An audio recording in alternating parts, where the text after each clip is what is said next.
இன்றே சப்ஸ்கிரைப் செய்து உங்கள் ஃபேவரட் ஷோகளை காணுங்கள். உன் கணவர் வரலையா? அவருக்கு பதிலா பரிகாரத்தை நான் பண்ற சாமி. அப்படி பண்ண முடியாதுமா. அந்த குடும்பத்தை சேர்ந்த அந்த குடும்பத்துல பிறந்த ரத்த உறவு தான் இந்த பரிகாரத்தை பண்ணணும். சாமி, ரத்த உறவை விட கணவன் மனைவி உறவு புனிதமானது தானே. 7 ஜென்மத்துக்கு தொடர்ந்து வர உறவு தானே இந்த கணவன் மனைவி உறவு. என் கணவரால இப்போ வர முடியாத சூழ்நிலை. அதனால அவரோட இடத்துல இருந்து பரிகாரத்தை நான் செய்யறேன். தயவு செஞ்சு அந்த பரிகாரம் என்னன்னு சொல்லுங்க. தெய்வ சக்தி உள்ள அந்த வைரம் எனக்கு கிடைக்கணும்.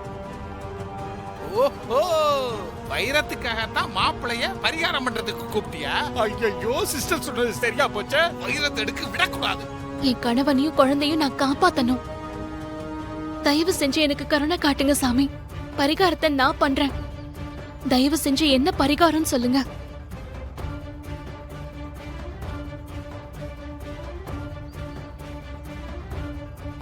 ஐயோ, இந்த சாமியார் வேற யோசிக்கிறானே.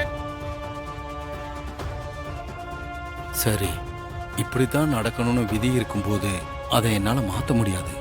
பரிகாரத்தை சொல்றேன், நல்லா கேட்டுக்க. சொல்லுங்க சாமி.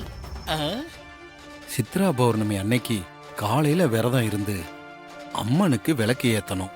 அதுக்கப்புறம் அந்த விளக்கை எடுத்துட்டு கொஞ்சம் தள்ளி இருக்கிற நாகாத்தம்மன் கோயில்ல இருக்கிற புத்துக்கு விளக்கு போட்டு பால் வச்சு கும்பிடு. சரிங்க சாமி, நான் அப்படியே பண்ணிடுறேன். புத்துல இருக்க நாகம் வெளியில வந்து நீ வச்ச பாலை குடிச்சதுன்னா உன் கணவனுக்கு பதிலா நீ பண்ண பரிகாரத்தை அந்த நாகம் ஏத்துக்கிட்டு சம்மதிச்சிருச்சுன்னு அர்த்தம். நீ தாராளமா பண்ணலாம். சரிங்க சாமி, நான் அப்படியே பண்ணிடுறேன். இன்னொரு விஷயம், அதுதான் முக்கியமான விஷயம். என்ன விஷயம் அது? சொல்லுங்க. உன் கணவர் இந்த பரிகாரத்தை பண்ணாததுனால பாம்பு கோபப்பட வாய்ப்பு இருக்கு. அதனால உன் வீட்ல ஏதாவது அவசகுணம் நடக்கலாம்.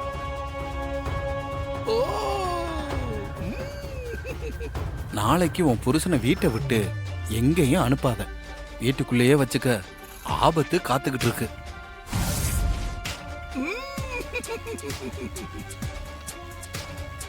இத உடனே சிஸ்டர் காதுல போடுவோம். சரிங்க சாமி, நான் பாத்துக்கிறேன். இவளுக்கு முன்னாடி நாம முந்திக்க வேண்டியதான். வைரத்தியா எடுக்க போற, உனக்கு நான் தண்ணி காட்டுறேனா இல்லையான்னு மட்டும் பார். வைரத்தியா எடுக்கிற வைரம் வர்றேன்.